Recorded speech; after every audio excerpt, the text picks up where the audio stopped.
நல்லா கைத்தட்டி கர்த்தரை ஸ்தோத்திரம் பண்ணுங்க.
மேகமா இறங்குங்கப்பா.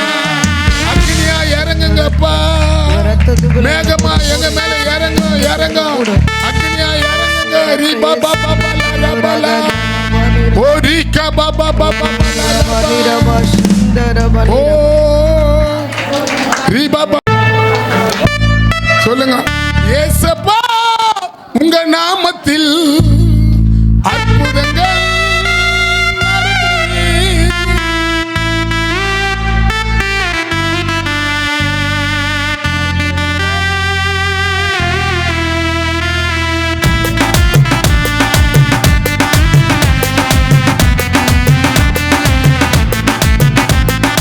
ஏசப்பா உங்க நாமத்தில் அற்புதங்கள் ஏசப்பா உங்க நாமத்தில் அற்புதங்கள் பேய்களோடு நோய்கள் தீருது, பாவங்கள் பறந்தோடுது. ஓ, ஓ, பேய்களோடு நோய்கள் தீருது, பாவங்கள் பறந்தோடுது. உங்க வல்லமைகள் கடந்து போனதில்லை, உங்க உயிர்த்தெழுதல் மகிமை மாறவில்லை. உங்க வல்லமைகள் குறைந்து போவதில்லை, உங்க உயிர்த்தெழுதல் மகிமை மாறவில்லை. ஏசப்பா உங்க நாமத்தில் அற்புதங்கள் நடக்கணும். ஏசப்பா உங்க நாமத்தில் நடக்கணும்.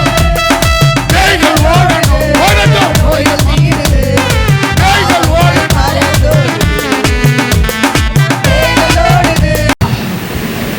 24:6.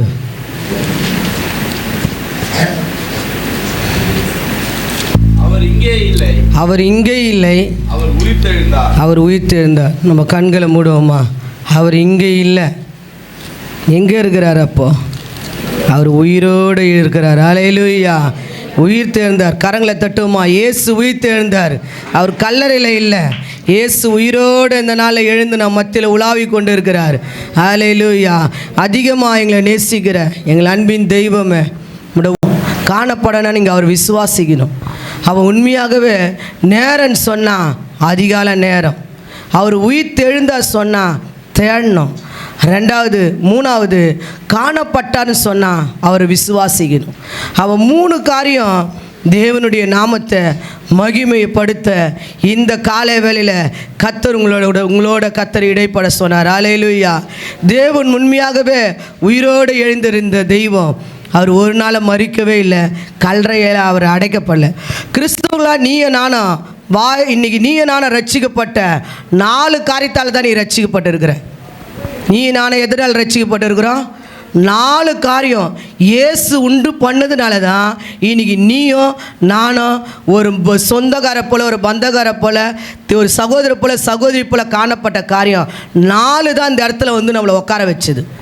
ஃபஸ்ட்டு, அவர் பிறப்பின் நிமித்தம் நீ ரட்சிக்கப்பட்டிருக்கிற. ரெண்டாவது, அவரோட சிலுவை நிமித்தம் மரித்ததுனால நீ ரட்சிக்கப்பட்டிருக்கிற. மூணாவது, அவர் உயிரோடு எழுந்ததுனால தான். அல்லேலூயா. யார் யார் இயேசு வருவார்னு விசுவாசிக்கிறீங்க? 3 காரியம் நடந்துச்சா இல்லையா? அவர் பிறந்தது நிமித்தம் தான் என்ன செஞ்சிருக்கிற? ஏசப்பா பிள்ளைன்னு சொல்ல முடியும். அல்லேலூயா. இல்லைன்னா யாரும் என்ன செய்ய முடியாது, நான் ஏசப்பா பிள்ளைன்னு சொல்ல முடியுமா? இயேசு வானத்திலிருந்து இந்த பூமியில் பிறந்தது நிமித்தம் தான் என்ன செய்ய முடியுது, நான் ஏசப்பா பிள்ளை.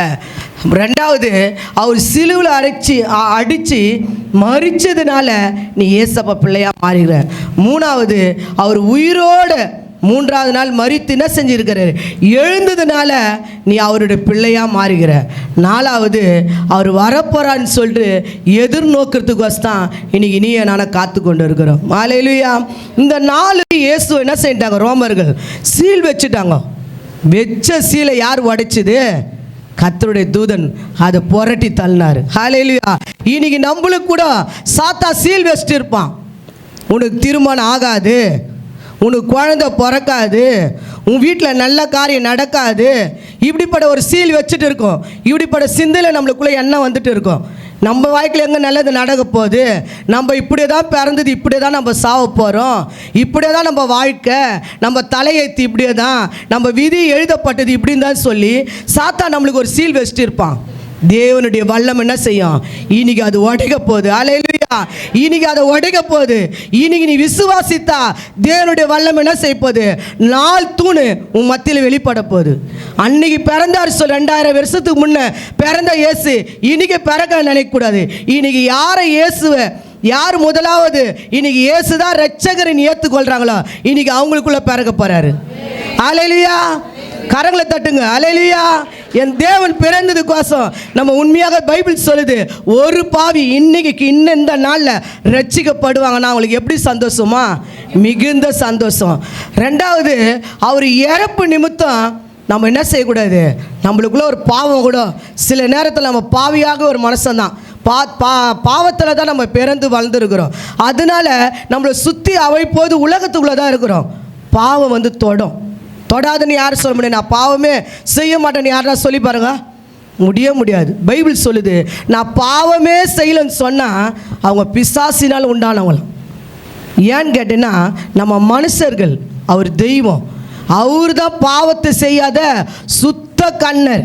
ஆனால் நம்ம என்ன செய்வோம், எந்த நேரத்தில் வேணாலும் எப்போ வேணாலும் ஒரு பாவம் செய்வோம். பேச்சில் செய்யலாம், கண்ணில் செய்யலாம், நடக்கும்போது செய்யலாம், கையில் செய்யலாம், எதுனா ஒன்று கண்டிப்பாக என்ன வரும், பாவம் வரும். ஆனால் மரித்த இயேசுவின் ரத்தம் இன்றைக்கும் அது சிந்தப்பட்டு கொண்டே இருக்குது.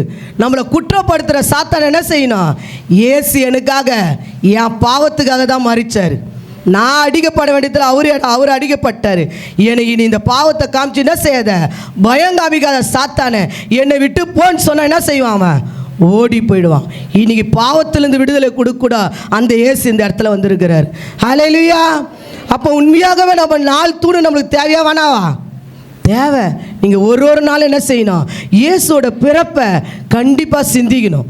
அதேமாரி அவருடைய இறப்பை குறித்து என்ன செய்யணும், பாவம் வந்து உங்களை மிரட்டுதா, உங்களை பயங்காமிக்குதா, இப்படி ஆயிட்ட, நீ அப்படி ஆயிட்ட, நீ இந்த நிலைமையில் விழுந்துட்ட, நீ எழுந்துக்க முடியாது, உன்னை பாவம் மிரட்டுதா, நீங்கள் என்ன சொல்லணும், இயேசு எனக்காக மரித்திருக்கிறாரு, அந்த ரத்தம் என்னை பரிசுத்தமாக்கும், அந்த ரத்த பரிசுத்தமாக்கும். இது கிருபையின் காலம், கண்டிப்பாக பரிசுத்தமாக்கும். இந்த காலத்தில் எப்படிப்பட்ட பாவமாக இருந்தாலும் அவர் சிவப்பை போல இருக்கிற பாவத்தை பஞ்சை போல மாற்றிடுவார். ஹல்லேலூயா. நம்ம தெய்வம் வந்து புறக்கணிக்கிற ஒரு தெய்வம் இல்லை, மனசை புறக்கணிச்சிடுவான். இவன் ஒரு பாவி, இவன் ஒரு பரிசுத்தம் இல்லாதவனு. ஆனால் தெய்வம் அப்படிப்பட்டவர் இல்லை, அவர் புறக்கணிக்காத தெய்வம். மூணாவது, அவர் உயிர் தெழுந்தது எதுக்காகன்னா உன்னையும் என்னையும் மீட்டுக்கொள்ள தான். ஹல்லேலூயா. ஏன் மீட்டுக்கொள்ளணும், இன்னைக்கு பார்த்தீங்கன்னா இயேசு சாகும்போது அநேகருடைய கல்லறை திறக்கப்பட்டுச்சு. யார் யார் விசுவாசிக்கிறீங்க, அநேகரோட கல்லறை அந்த நாளில் திறக்கப்பட்டுச்சு. அதே போல தான் ஒரு நாள் நீயே நானும் மறிக்கும் போது அவர் உயிர் தந்த வல்லமை நம்மளும் என்ன செய்ய போகுது, அவர் உயிர் பிடிச்சுன்னு அவர் வரப்போகிற எதிர்நோக்கத்துக்கு என்ன செய்கிறோம், காத்து கொண்டு இருக்கிறோம். முதலாவது மார்க் 16ஆம் அதிகாரம் 3ஆம் வசனத்தை நம்ம படிப்போம். யாரும் தெரியாத மாரி கேட்குறாங்க, சிலுவையில் அறிஞ்சாங்களே நேற்று, அவர் ஏன் நீங்கள் தேடுறீங்க, அவர் இங்கே இல்லைம்மா, அவர் எப்பயே உயிர் தெழுந்துட்டார். கரங்களை தட்டுங்க. இயேசு உயிர் தெழுந்துட்டார். அவர் வந்து மரிச்சு போல, மரிச்ச ஒரு தெய்வத்தை நீ வணங்கலை, நீ ஆராதிக்கிற தெய்வம் உனக்கு கண் இருக்கிறமே கண் இருக்குது, உனக்கு காது இருக்கிறமே காது இருக்குது, உன் சரீரத்தில் என்ன பிரச்சனை வந்தால் எவ்வளோ பாதிப்பு உனக்கு தெரியுமோ அவருக்கு தெரியும். ஹல்லேலூயா. அவர் வந்து கண் இப்படி மூடி நிற்கிறவர் இல்லை, கை இருந்து இப்படி அசையாதவர் இல்லை, கால் இருந்து இப்படி நடக்காதவர் இல்லை, உயிரோடு இருக்கிற தெய்வம். ஹல்லேலூயா. அப்போ நீ தேடும் போது என்ன செய்வ, அந்த உயிர் தந்த வல்லமையை பெறுவேன். அவரை தேடும் போது அவங்களுக்கு என்ன கிடைச்சதுன்னா, அவரை சொல்கிறாங்க, அந்த வசனம் சொல்லுது, யாரை தேடுற நீ, யாரை தேடுற, நசரேனாகிய இயேசுவை தேடுற. ஆமாங்க, எங்கள் ரபினியை தேடுறேன். அப்போ அவர் சொல்கிறாரு, அவர் இங்கே இல்லை, உயிர் தெழுந்தார். அப்போ உயிர் தெழுந்த அவங்களுக்கு என்ன கிடைச்சதுன்னா, அதே ஏசாயா 55:6 வெளியூர்லேருந்து வராங்க. நீ என்ன செய்வ, அவங்களுக்கு முன்னே போய் நிற்ப, உன்னோட தேடுதல் அப்படியா இருக்கணும். ஹல்லேலூயா. அப்படி நீ தேடும் போது தான் அந்த உயிர் தந்த வல்லமை அவங்களுக்கு என்ன கிடைச்சதுன்னா, ஏசாயா 56 வந்து எழுதப்பட்டிருக்குது, தேடினாங்கன்னு ஃபஸ்ட்டு என்ன கிடைக்குன்னா உன்னை உயர்த்துவார். ரெண்டாவது என்ன கிடைக்குன்னா உன் காரியம் வாழ்க்கப்படும். மூணாவது என்ன கிடைக்குன்னா உனக்கு சமாதானம் கிடைக்கும். அதே ரைனாக நீங்கள் படிக்கலாம். அந்த வசனத்தில் 7ல் இருக்குது, 8ல் இருக்குது, 9ல் இருக்குது, 10ல் இருக்குது, 11ல் இருக்குது, 12ல் இருக்குது, 13லையும் இருக்குது. உனக்கு கீர்த்தியை உண்டு பண்ணுவார். நீ நிர்மூலமாகாதபடி நித்திய அடையாளமாக உன்னை எல்லா மக்களுக்கு அடையாளமாக அற்புதங்களை செய்கிறவங்களா நிறுத்துவார். ஹல்லேலூயா. எப்படி? அவரை தேடும் போது இந்த காரியம் உனக்கு நடக்கும். சமாதானம் இல்லைன்னு நீ சொல்லவே முடியாது. இயேசுவை தேடுறவங்களுக்கு பைபிள் சொல்லுது, சிங்க குட்டிகள் தாய்ச்சி அடைந்து பட்டினியாக கடந்தாலும் கர்த்தரை தேடுறவங்களுக்கு என்ன கிடைக்காது? ஒரு நாள் ஒரு நன்மை கிடைக்காது. உன் வீட்டில் இது வரைக்கும் கடன் தீரலைன்னு சொன்னால் இயேசு அது குறைபாடு இல்லை, நம்மக்கிட்ட தான் குறை. உன் வீட்டில் இன்னும் சமாதானம் கிடைக்கலன்னு சொன்னினா இயேசு அது குறைபாடு இல்லை. பைபிள் சொல்லுது, ஒருவரை எடுக்கக்கூடிய அந்த சமாதானத்தை அவர் உனக்காக வைத்திருக்கிறார். யாரை உங்ககிட்ட பிடுங்கவே முடியாது. அவர் கொடுத்துட்டாருன்னா அந்த சமாதானத்தை யாரும் எடுக்கவே முடியாது. அந்த சமாதானம் உனக்குள்ளே இருக்கும். ஏன்னா நம்ம தேடுறது மிஸ் ஆகிட்டு இருக்கோம். ஹல்லேலூயா. இன்னைக்கு என்ன நீ அர்ப்பணிக்கணும்னா, என் காரியெல்லாம் எது செஞ்சாலும் வாய்க்காத போது எனக்கு கீர்த்தியான வைக்க முடியல, நான் அடையாளமாக இருக்க முடியல, அநேருக்கு எனக்கு சாட்சியாக நிற்க முடியல அப்படின்னு சொல்லுவியானா இந்த நாள்லேருந்து நீ கர்த்தரை தேடிப்பார். உன்னை கீர்த்தியும் புகழ்ச்சியுமாக கர்த்தர் மாற்றுவார். ஹல்லேலூயா. அதுதான் அந்த உயிர் தந்த வல்லமை. இன்னைக்கு அந்த உயிர் தந்த வல்லமை இலவசமாக இருக்குது. நீங்கள் பெற்றுக்கொள்ளுங்க. காரியம் வாய்க்க போகுது. நம்ம வீட்டில் சமாதானம் கிடைக்க போகுது. நித்திய மகிழ்ச்சி, நித்திய அடையாளமாக வைப்பார். நித்திய அடையாளம்னா அதுக்கு ஆப்போசிட் இருக்குது, ஆக்கினி இருக்குது. அது இல்லாத நித்திய நிர்மூலமாகாத இருப்பது அவருடைய சுத்த கிருபை போல நித்திய அடையாளமாக நம்மளை மாற்றுவார். அதுதான் சாட்சியின் வாழ்க்கை. எல்லா மக்களுக்கும் நம்ம எப்படியா இருப்போம்? சாட்சியாக இருப்போம். தேவன் காரியத்தெல்லாம் கைக்குடி வந்து வரப்பண்ணா எப்படி இருக்க போகிறோம்? சாட்சியாக இருக்க போகிறோம். அந்த ரெண்டாவது உயிர்த்த அந்த வலிமை என்ன செய்யணும்? கர்த்தரை கண்டறியத்தக்கதான சமயத்தில் தேடின பிள்ளைங்க கூட நீங்கள் உணர்ந்துங்க. உங்கள் வாலிப வயசை இயேசுக்காக இந்த நாளில் அர்ப்பணிங்க, இந்த நாளில் ஒப்பு கொடுங்க. மாழியான காரியெல்லாம் மறைஞ்சு போயிடுமா? கொஞ்ச நேரம்தான். புள்ள போல ஒரு மனுஷன் இன்னைக்கு இருக்கிற மனுஷன் நாளைக்கு இல்லை. அப்படிப்பட்ட உலகத்தில் மாழியை பார்த்து நம்ம மழுங்கவும் தேவையில்ல, மாழியை பார்த்து விழுந்துருவும் தேவையில்ல. இயேசுவை கொஞ்ச நேரம் தேடி பாருங்க, இப்படிப்பட்ட காரியம்லாம் நம்மளுக்கு கிடைக்கும். ஹல்லேலூயா. மூணாவது அவர் காணப்படுவார். எப்படியா காணப்படுவார்னா, அதே மார்க்கு 16ஆம் அதிகாரம் 11ஆம் வசனத்தை படிங்க. அவர் உயிரோடு இருக்கிறார் என்று அவனுக்கு காணப்பட்டார் என்றும் அவர்கள் கேட்டபொழுது நம்பவில்லை. ஹல்லேலூயா. அவர் உயிரோடு இருக்கிறார் என்று சொன்ன போதில் என்ன செய்யல? நம்பலை. இன்றைக்கும் இங்கே எல்லாரும் நம்பிடுவாங்கன்னு நினைக்கிறீங்களா? நான் நைட்டெல்லாம் உக்காஞ்சி பிரசங்கம் பண்ணிட்டேன். தயவுசெய்து யாரும் இது பண்ணாதீங்க, மிஸ் பண்ணுறாதுங்க. இங்கே தான் தலையை ஆட்டலாம். வாசலை விட்டு தாண்ட முடியுதான் தெரியும் அவர் உயிராகிறாரா நம்மளுக்குள்ளே செத்துட்டாரான்னு. அங்கே சீசர்களே உயிரோடு எழுந்து போய் நிற்கிறாரு. ஆனால் ஒருத்தர் சொல்கிறான், அவர் ஓட்டில் நான் கையை போட்டால் தான் நம்புவேன். அவர் ஓட்ட அவர் காலில் கையை போட்டால் தான் நான் நம்புவேன். சொன்னவ எதிர்க்கு அவர் காணப்படவே இல்லை. தெரியுமா உங்களுக்கு? சொன்னவ எதிர்க்கு ஏசப்பண்டா செய்யல. அவன் எங்கே எப்போ வெளியே போகிறானோ அப்போ தான் அவர் சீசருக்கு நடுவு நிற்பார். தோமான்றவன் அவன் அவிசுவாசப்பட்டதுனால அவன் எப்போனா வெளியே போவான். ஏசப்பாவை தூக்கின்னு போயிட்டாங்க, கல்லறையில் தூக்கின்னு போயிட்டாங்க, தேடுறத அவர் போய் எங்கடா இங்கே இருப்பார்.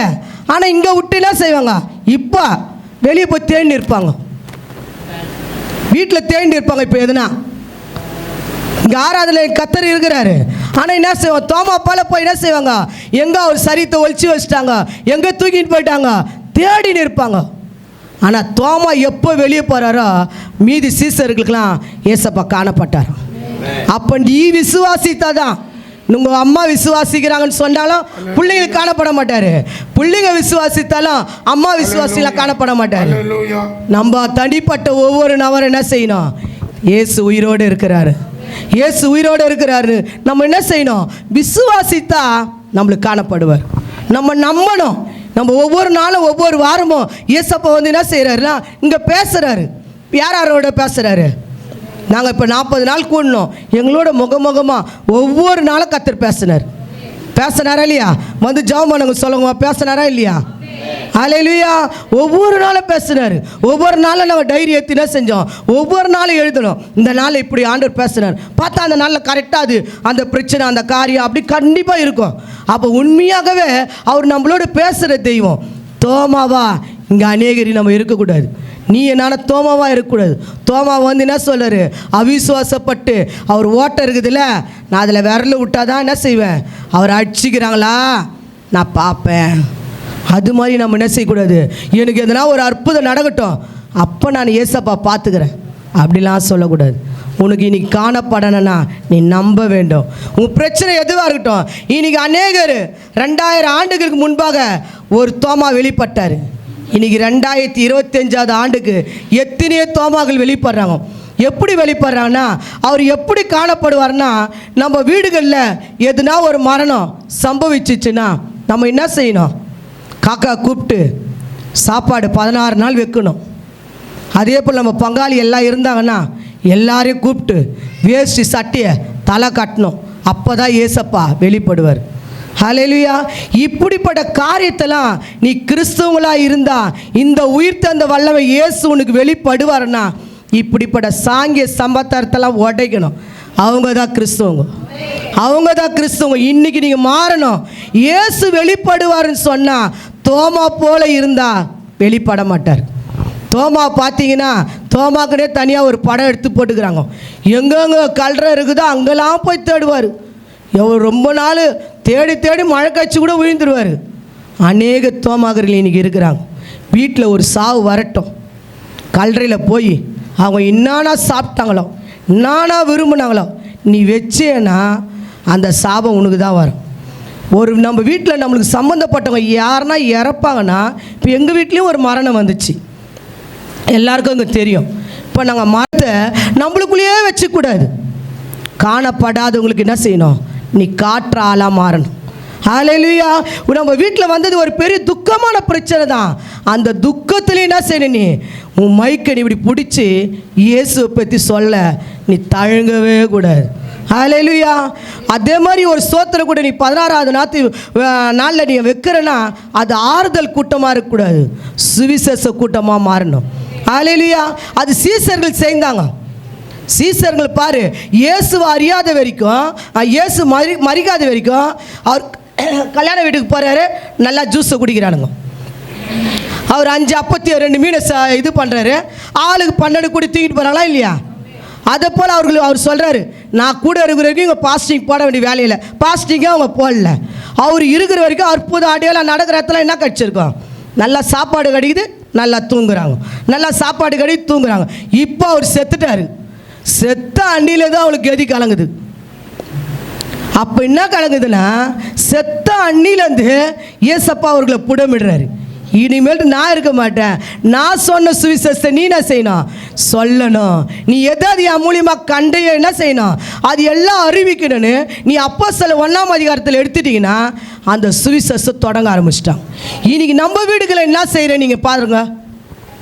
நம்ம வீட்டில் யாருன்னா மரணம் இறந்துட்டாங்கன்னா நம்ம வீட்டில் என்ன செய்கிறீங்க, கல்லறையில் போய் என்ன செய்யணும், அவங்களுக்கு கல்லறை கட்டணும். இழப்பு இறந்த நாள், செத்த நாள், இதை போடணும். அதுக்கான அந்த மண்ணு மேலே முழுவதும் ரோஜா பூவை நல்லா தூவணும். அப்புறம் நல்லா மெழுகுவத்தி ஏற்றணும். அவங்க உயிராக இருக்கும்போது என்னென்ன சாப்பிட்டாங்களோ அது எல்லாம் வைக்கணும். இதுதான் நம்ம சிந்தையில் இருக்குது கோசம். அவங்க செத்த நாள் வர இல்லை, அந்த நாளில் பெரிய ரேடியோ வைப்பேன், பெரிய பந்தலை போடுவேன், இயேசுவை பற்றி நான் அநேகருக்கு காட்டுவேன். இது மாதிரி நாங்கள் பெருமிட்டில் ஒன்று செஞ்சோம். ஒரு வீட்டு வாசலில் புருஷன் மாட்டி 2 பேரும் செய்வீங்க. நான் ஃபஸ்ட்டு நீங்கள் என்ன சொன்னேன், நான் ஃபஸ்ட்டு அதிகாலையில் போனோம், 2வது தேடணும், 3வது கண்டறியத்தக்கதாக என்ன செய்யணும், கர்த்தருடைய வல்லமையை வெளிப்படுத்தணும், சுவிசேஷம் சொல்லணும், எல்லாரும் சொல்லணும். கூடுமானா இன்னைக்கு ஒரு நாள் என்ன செய்யணும், இன்னைக்கு உயிர்த்தெழுந்த நாள் என்ன செய்யக்கூடாது, மிஸ் பண்ணக்கூடாது. உங்கள் வீட்டாண்டியா நாட்டாங்கடாண்டியா யாருன்னா பார்த்தானா செய்யுங்க, ஏசு நேசிக்கிறான் சொல்லுங்க. ஏன்னு கேட்டால் இன்னைக்கு சாயந்தரம் கூட அவங்க இல்லாத போயிடலாம், ஆனால் நீ சொன்ன வார்த்தை இல்லாத போயிடாது. நீ சொல்லாத வார்த்தை என்ன செய்யுது? அவங்கள விட்டு போகாது. பைபிள் சொல்லுது, துன்பார்க்க சொல்லு, அநேகர்கள் சாட்சி சொல்ல வெக்கப்படுறீங்க. மாற்றணும். இயேசுவை சொல்ல நீ ஒரு நாள் என்ன செய்யக்கூடாது? வெக்கப்படக்கூடாது. நம்ம செய்கிற சமுதாயத்தை வெக்கப்படணும். இந்த சாங்கிய சமுதாயம் இந்த காரியத்தில் என்ன செய்யணும்? இயேசுவா நான் ஏற்றுக்கொண்டு இப்படிலாம் செய்கிறேன்னு அதுக்கு வெக்கப்படு.